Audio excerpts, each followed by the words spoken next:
Tout changement commence par une attitude de foi. Assistez à l'émission Foi en action. Comment vous allez? Bonjour à tous ceux et celles qui nous accompagnent. Soyez les bienvenus à notre émission Foi en action. Je vous ai posé cette question tout au début. Comment vous allez? Parce que nous savons que beaucoup sont les personnes qui sont en train de faire face à des situations qui semblent impossibles. Aujourd'hui, nous avons au centre d'accueil universel la réunion des cas impossibles.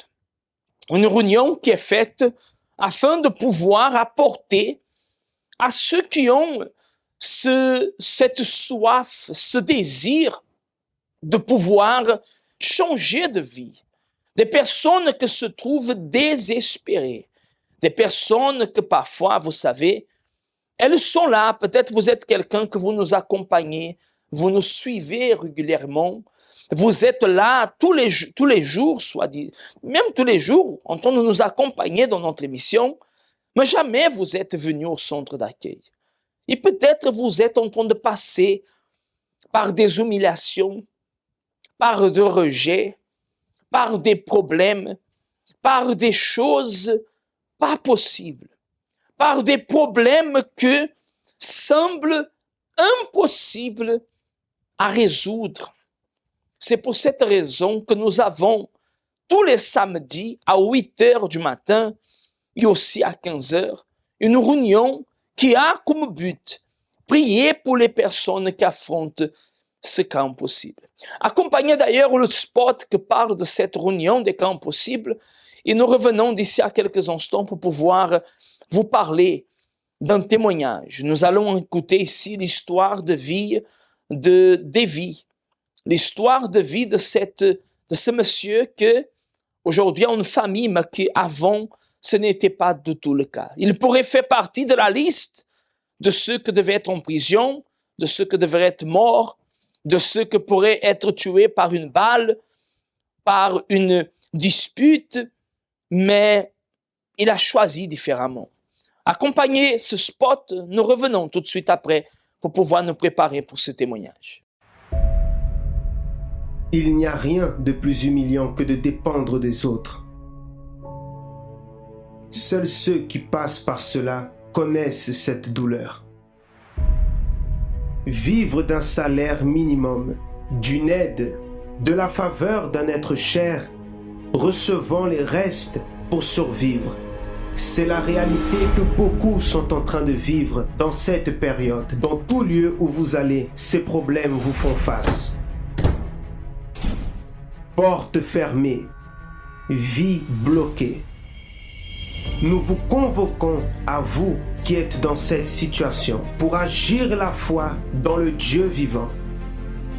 Dès ce samedi, en jeûne pour ouvrir toutes les portes, en passant par la porte qui représente Jésus, tous les blocages tomberont.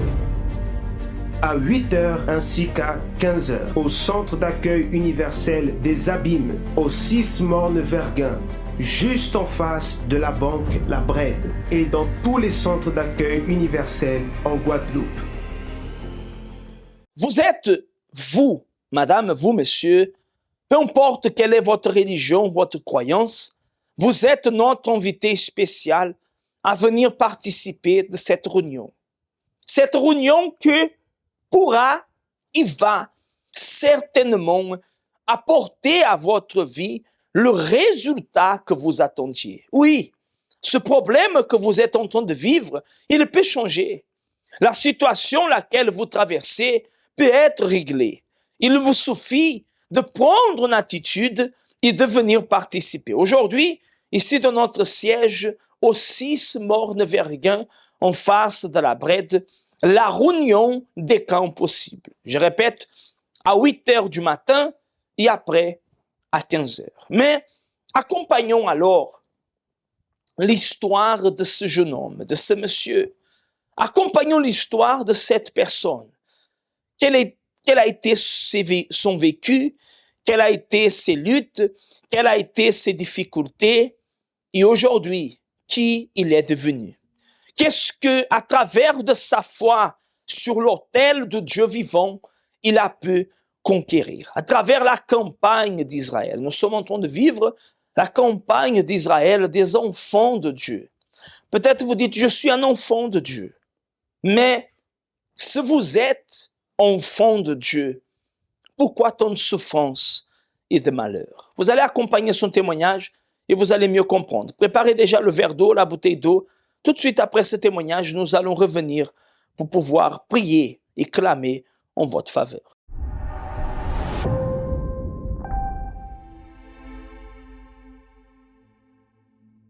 Aujourd'hui, je suis un jeune qui a la joie, qui a la paix. Je suis marié, mes affaires avancent.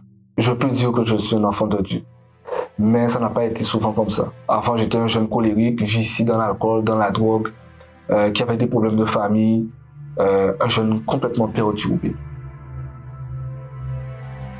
J'étais dans les vices de l'alcool, dans les vices de la drogue. J'étais un jeune colérique, un jeune qui s'énervait pour tout et pour rien. J'aimais aussi la bagarre. J'aimais aussi être déclencheur de bagarre parce que j'étais méchant à l'intérieur. Tout ça a été pour une cause en fait. C'est parce que ma mère était alcoolique. J'avais une mère qui était alcoolique, qui buvait de tout, pratiquement, enfin, pas pratiquement, mais de tout. Tout ce qui contenait de l'alcool, pur et simplement. Et un père qui avait déjà abandonné, qui pouvait plus.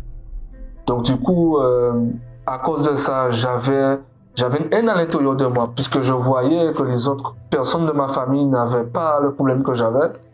Je devais m'occuper de ma mère, je devais la nourrir par certains moments, la doucher, m'occuper d'elle comme si c'était un enfant.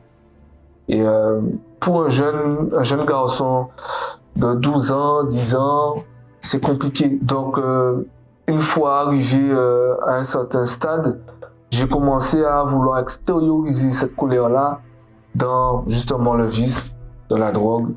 Je sortais pour ne pas pouvoir faire face à la réalité qui m'attendait à la maison, voir peut-être une mère qui était affalée sur un canapé et qui ne pouvait pas s'occuper de ses enfants. Je devais m'occuper de ma petite soeur par moment. Et ça a été comme ça pratiquement toute ma vie. J'avais aussi des perturbations nocturnes. Je faisais des cauchemars assez souvent, des attaques nocturnes. Ça m'arrivait des fois de me réveiller dans la nuit à plusieurs reprises parce que la même attaque s'enchaînait et elle se reproduisait.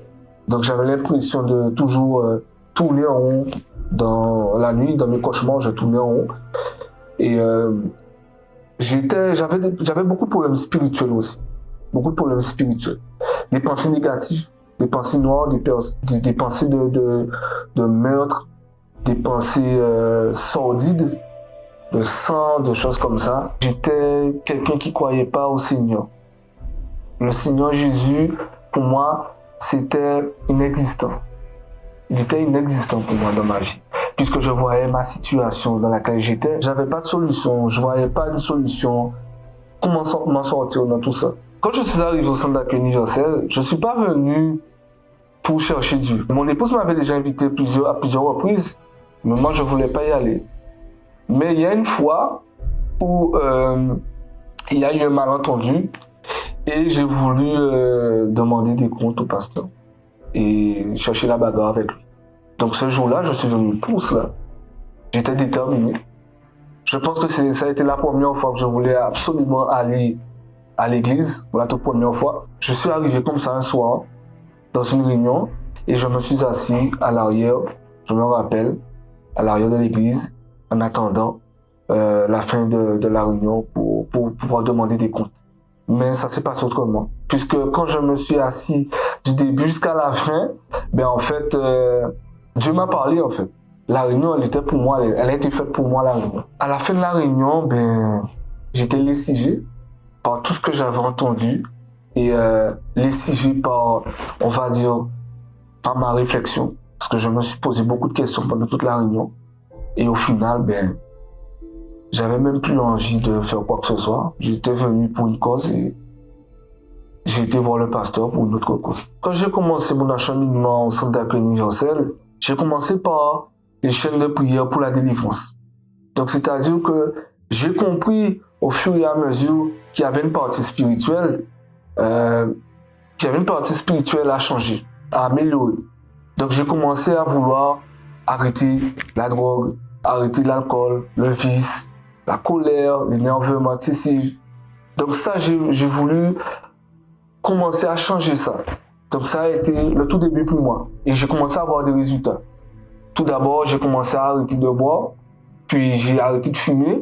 Et au fur et à mesure, j'ai commencé à avoir un changement, on va dire au niveau du comportement, parce que il y avait l'énervement aussi. Et tout ça, ça a commencé à changer. Ça a été comme ça au tout début. Après cela, je me suis dit, comme ça va déjà mieux, on va dire spirituellement, c'est ce que je pensais, je vais pouvoir déjà commencer à avancer dans ma vie financière. Alors, entre-temps, je me suis marié, j'ai pu fonder ma famille, j'ai pu avoir des conquêtes financières, mais je me suis rendu compte qu'il me manquait quelque chose. Et depuis tout ce temps où j'étais à l'église, où les pasteurs prêchaient, parlaient du Saint-Esprit, je ne vais pas dire que je n'ai pas entendu parler du Saint-Esprit, mais je pense que je ne voulais pas entendre parler du Saint-Esprit. J'étais à l'église pendant tout ce temps, mais j'étais endormi. J'avais les écailles dans les yeux, j'avais les oreilles bouchées, et spirituellement, j'étais mort. On faisait les réunions le mercredi, mais à la fin de ces réunions le mercredi, je me demandais, mais pourquoi on reste à prier comme ça? Pourtant, ça faisait des années que j'étais à l'église, hein, mais je comprenais pas, et ça devenait un peu même fatigant, je veux dire. Parce que je me disais, à chaque fois, le mercredi, je viens, mais je trouve la réunion vraiment lourde. J'ai constaté que j'étais pas enfant de Dieu. J'avais des conquêtes financières, oui, mais j'étais un chrétien cristal, parce que à n'importe quel moment où je pouvais, on va dire, me heurter le pied spirituellement contre quelque chose, je pouvais abandonner et dire que je pars, parce que j'en avais marre. Je me suis posé la question à moi-même, mais qui je suis véritablement pendant toutes ces années? C'est quand Dieu m'a montré qu'il fallait que je change ce défi, que je transforme cette personne, cet ancien défi que j'étais encore, en une nouvelle personne, en une nouvelle créature. Et c'est là alors que j'ai commencé, on va dire, les propos pour pouvoir changer cette personnalité. Donc, il est venu des campagnes d'Israël que j'avais déjà fait auparavant, mais j'avais pas déposé le défi que j'étais.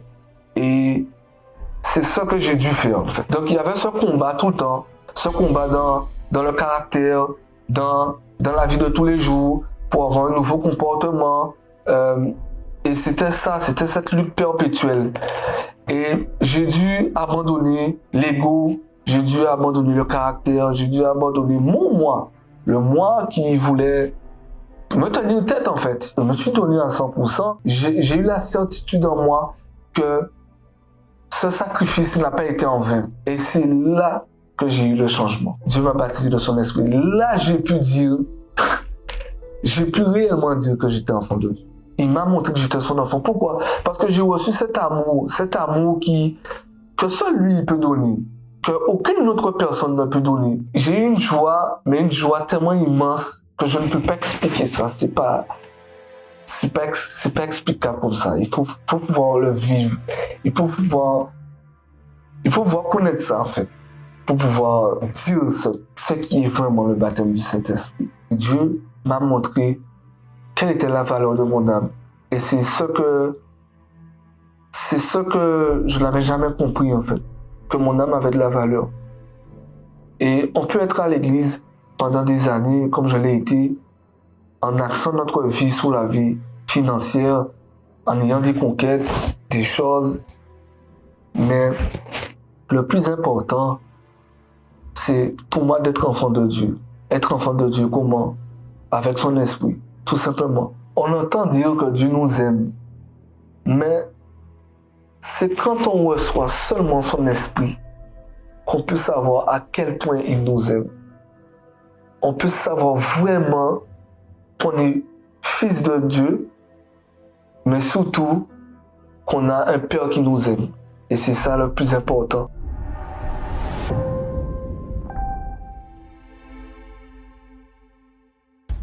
Il y a une différence énorme entre se considérer enfant de Dieu et en être un véritablement. Et cela, comme beaucoup de personnes le pensent, n'est pas une question d'opinion et d'argument. Pour que vous puissiez comprendre cela, nous allons utiliser comme exemple quelque chose qui s'est produit avec chacun d'entre nous. Tout être humain qui a déjà vécu dans ce monde ou qui est vivant, premièrement un jour, a dû être conçu, puis il est né. Et quand cela est arrivé, un enfant de plus est arrivé dans ce monde. C'est le processus naturel de tous les êtres humains et de ce fait de tous les enfants. Avez-vous déjà vu un être humain surgir ou être créé de rien? La réponse est non. Même les tentatives déjà effectuées de clonage humain n'ont pas eu de résultats satisfaisants. Il y a certaines choses qui sont inséparables de leur processus, et être un enfant est l'une d'entre elles. Si les enfants des hommes ont leur processus de conception, que dire des enfants de Dieu? Est-ce les mêmes qui sont nés de ce monde? Jésus a répondu à cette question. En vérité, je vous le dis, si un homme ne naît d'eau et d'esprit, il ne peut entrer dans le royaume de Dieu. Ce qui est né de la chair est chair, ce qui est né de l'esprit est esprit. Ne t'étonne pas que je t'ai dit, il faut que vous naissiez de nouveau. C'est pour cela que pour être un enfant de Dieu, il est nécessaire de naître de nouveau. Ceux-là sont conçus par la parole et ont la nature du Père, car ils ont été transformés par lui. C'est le processus qui donne naissance aux véritables enfants de Dieu. Et parce qu'ils sont enfants, ils ont le soin du Père. Répondez-vous à vous-même. Êtes-vous né de Dieu? Êtes-vous sous la protection de ce Père?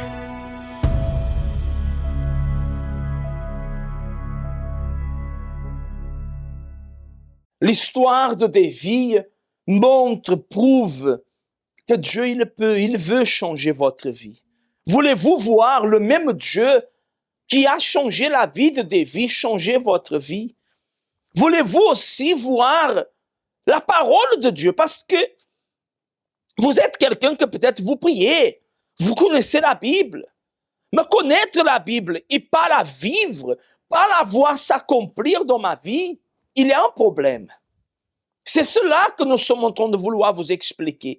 C'est peut-être vous voulez aussi ce changement de vie. Je vous invite ce dimanche. Ce dimanche, vous allez pouvoir venir et comprendre la campagne d'Israël, ce qu'il a parlé. Vous allez pouvoir comprendre qu'est-ce que cela pourra faire dans votre vie.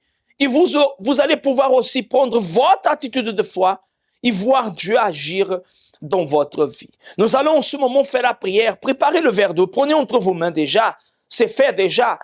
Prenez-la, s'il vous plaît. Si vous n'avez pas, prenez vite, s'il vous plaît, parce que nous allons consacrer cette eau et en profitant, demain dimanche, à 7h et à 9h30, nous serons en train de vous donner cette bouteille d'eau. Une bouteille d'eau qui a été consacrée, bénie. Vous allez voir tout à l'heure dans une vidéo que nous avons faite. Et vous êtes notre invité spécial à venir recevoir cette eau de vie. L'eau qui est le Seigneur Jésus, que peut étancher votre soif, que peut étancher cette soif que depuis longtemps est dans votre mariage, dans votre famille, dans votre santé, peu importe. Vous avez le verre d'eau, là où vous êtes, fermez vos yeux. Mon Père, au nom du Seigneur Jésus, nous prions et nous te présentons la vie de ces personnes entre tes mains, Seigneur. Mon Père, je sais qu'il y a beaucoup de personnes que, Seigneur, depuis des années, Seigneur, leurs rêves ont été frustrés. Leurs rêves ont été détruits. Il y a des personnes que nous accompagnent, que leurs rêves ont été complètement mis par terre. Des femmes, des hommes, des jeunes, Des personnes que quand elles étaient jeunes, plus jeunes, soi-disant, elles avaient des projets. Mais aujourd'hui, quand elles regardent leur vie, elles se disent, c'est fini pour moi. Je ne peux plus rien faire. Mon Dieu, va à la rencontre de ces personnes. Va à la rencontre de cet homme, de cette femme. Va à la rencontre de ces personnes qui sont là, mon Dieu.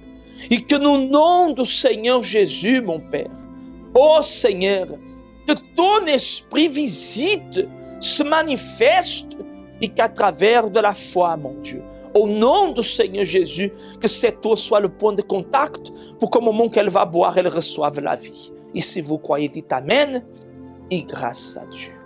Qu'ainsi soit-il. Mes chers amis, la invitation est faite, la décision, c'est à vous de la prendre, mais sachez une chose, si vous ne réagissez pas, le problème restera là. Il faut que vous réagissiez comme tous ces témoignages ont réagi, comme ces personnes ont aussi réagi. Au début, ces personnes ne croyaient pas trop, mais elles ont fait le premier pas. Et quand celui qui a besoin se tourne vers Dieu, Dieu se tourne vers cette personne. Demain, 7h et 9h30, ne manquez pas. Je vous laisse l'invitation pour ce dimanche. Je vous dis une très bonne journée. Merci de nous avoir accompagnés et que le Seigneur vous garde au nom du Seigneur Jésus. Quelle est la soif que vous voulez étancher? Est-ce la soif d'avoir une famille unie et heureuse? La soif d'avoir une santé restaurée? Ou encore, tout simplement, d'avoir la paix? Ce dimanche 11 décembre, venez étancher cette soif. Que Dieu vous bénisse à tous ceux et celles que nous accompagnent. Nous sommes ici pour pouvoir vous faire une invitation pour ce dimanche 11 décembre à 7h ou à 9h30. Nous serons en train de réaliser un grand événement, une grande réunion pour ceux qui ont soif. Le Seigneur Jésus a dit dans sa parole, « Mais celui qui boira de l'eau que je lui donnerai à boire n'aura jamais soif. » Quelle est la soif que vous avez dans votre vie?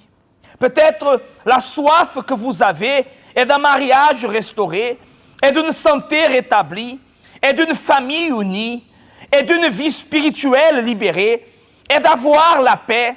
Quelle est la soif que vous voulez étancher dans votre vie? Jérémie, beaucoup sont les personnes qui cherchent par beaucoup de moyens à étancher leur soif, à résoudre, cela veut dire, leurs problèmes. Mais malheureusement, à la force de chercher et pas trouver, elle finit par se décourager. Mais la parole de Dieu, elle promet, Dieu promet que celui qui boira de l'eau qu'il donne à boire n'aura jamais soif. Et pasteur, l'homme soif, et qui a fait tout ça pour exactement assouvir soif là.